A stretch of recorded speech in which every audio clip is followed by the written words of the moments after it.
mengaji Al-Quran, cemerlang hatinya.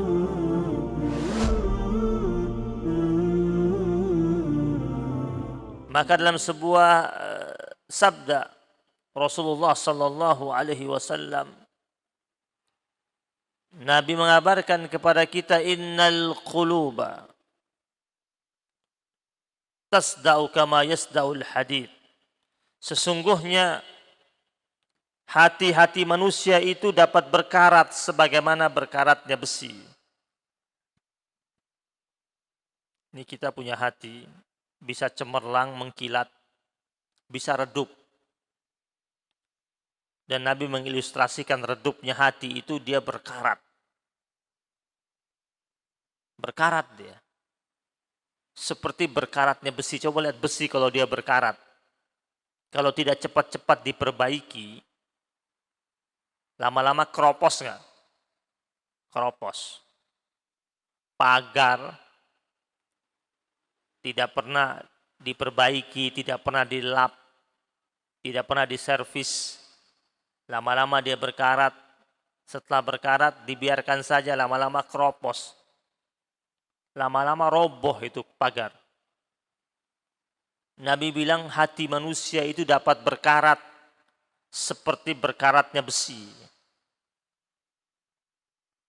Lalu sahabat-sahabat Nabi berkata kepada Rasulullah sallallahu alaihi wasallam, "Faqila ya Rasulullah, fama jalauha?"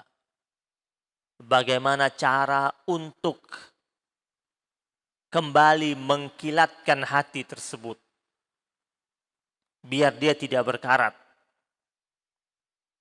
Nabi Muhammad sallallahu alaihi wasallam mengatakan dua syaratnya.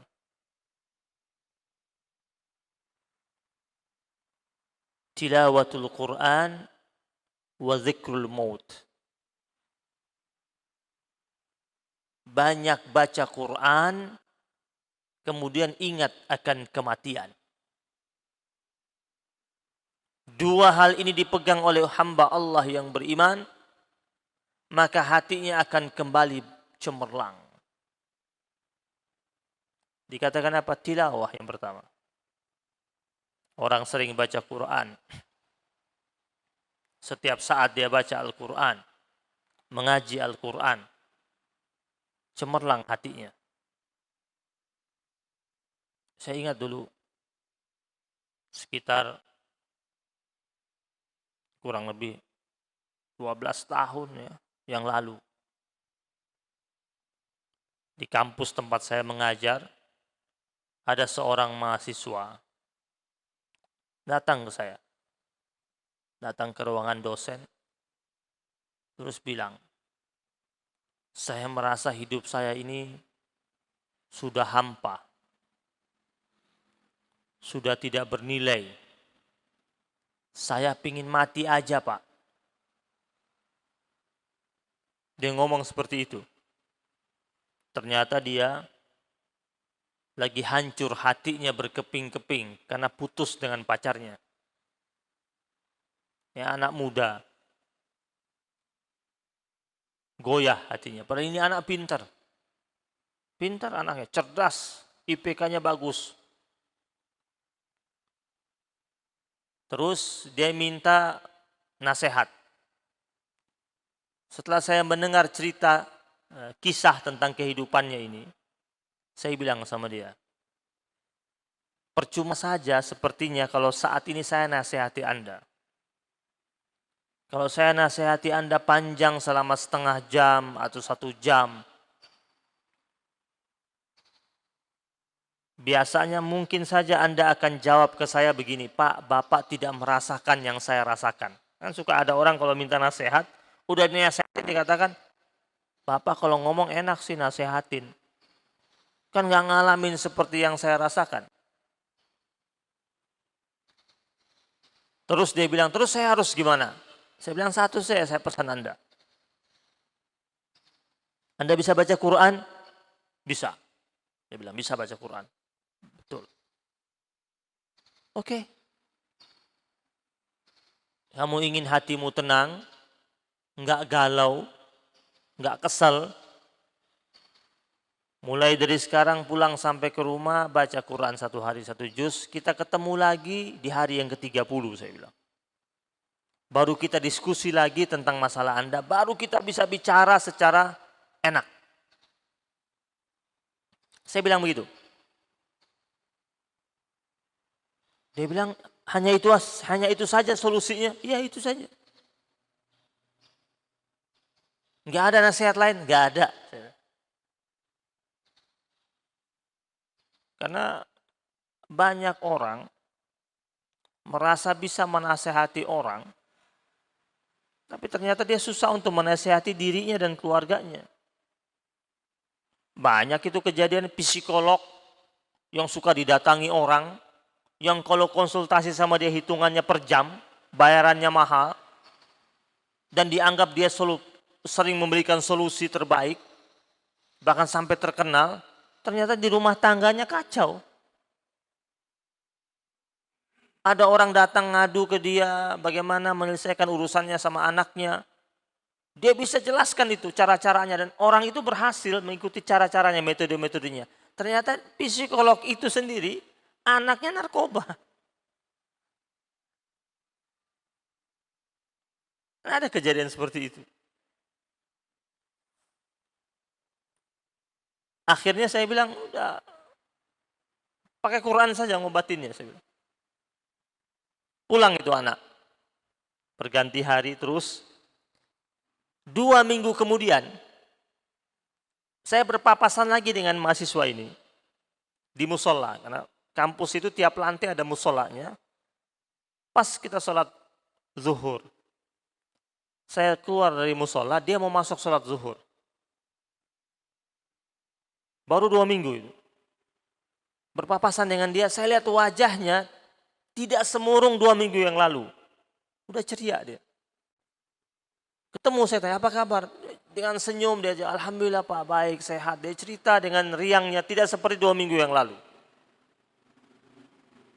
Terus dia bilang, saya mau ngobrol Pak. Saya bilang, kita kan janji ngobrolin nanti, sebulan lagi. Ketemunya 30 hari kemudian dari pertemuan pertama. Dia bilang, enggak, saya mau ngobrol sekarang. Ya, selesai kamu sholat nanti ke ruangan. Masuk ke ruangan. Saya tanya kabarnya, dia jawab dengan senang. Terus dia bilang, demi Allah Pak, Bapak suruh saya baca Quran 1 hari 1 juz untuk menghilangkan kegelisahan di hati saya. Dan saya lakukan itu. Ini baru jalan 2 minggu Pak. Alhamdulillah. Gelisahnya saya ini, galaunya saya ini, saya nggak tahu kemana perginya. Allah yang ambil. Allah yang ambil galaunya itu. Allah yang ambil resahnya itu. Allah ini kan muqallibal qulub. Sang pembolak-balik hati. Ini anak dia resah. Dia datang kepada Allah dengan cara membaca Al-Quran. Dia berdialog, berbicara dengan firman-firman Allah Subhanahu wa ta'ala. Allah cabut resahnya itu. Maka benar ucapan Rasulullah Sallallahu Alaihi Wasallam. Hati itu kembali cemerlang. Syaratnya apa? Tilawatul Quran. Baca Al-Quran. Tidak ada orang yang bersama Al-Quran kecuali Allah hadirkan pemuliaan demi pemuliaan dalam kehidupannya. Ini di tangan saya di pagi hari ini ada kitab. Kitabnya cukup kecil dan tipis. Ditulis oleh salah seorang ulama yang cukup populer. Yang sering kita sebut dengan Imam An-Nawawi. Abu Zakaria Yahya bin Sharaf An-Nawawi. Beliau nulis kitab salah satunya At-Tibyan fi Adab Hamalatil Quran. Di bab yang pertama, Al-Babul Awwal, beliau mengangkat tentang fadilah orang-orang yang membaca Al-Quran dan orang-orang yang hidupnya bersama Al-Quran. Orang yang hafal Al-Quran, kemudian memahami maknanya, kemudian dia hidup bersama Al-Quran disebut dengan Hamilul Quran. Orang yang setiap saat Al-Quran bersamanya. hamilul Quran. Yang menarik sekali, di bab paling awal ini, beliau mengangkat firman Allah surat Fatir. Ayat yang ke-29 sampai 30. Innal ladzina yatluna kitaballah wa aqamus shalah wa anfaqu mimma razaqnahum sirran wa alaniyah yarjuna tijaratan lan tabur. Di situ Allah berfirman, sesungguhnya hamba-hamba Allah yang yatluna kitab Allah, yang membaca firman Allah. Setiap saat dia tilawah, setiap saat dia baca Al-Quran. Yang kedua, wa aqamus salah, orangnya senantiasa menegakkan salat. Baru yang ketiga, wa anfaqu mimma razaqnahum sirran wa alaniyah, menginfakkan rizki yang telah Allah berikan kepadanya, baik secara sembunyi-sembunyi ataupun terang-terangan. Tiga ini.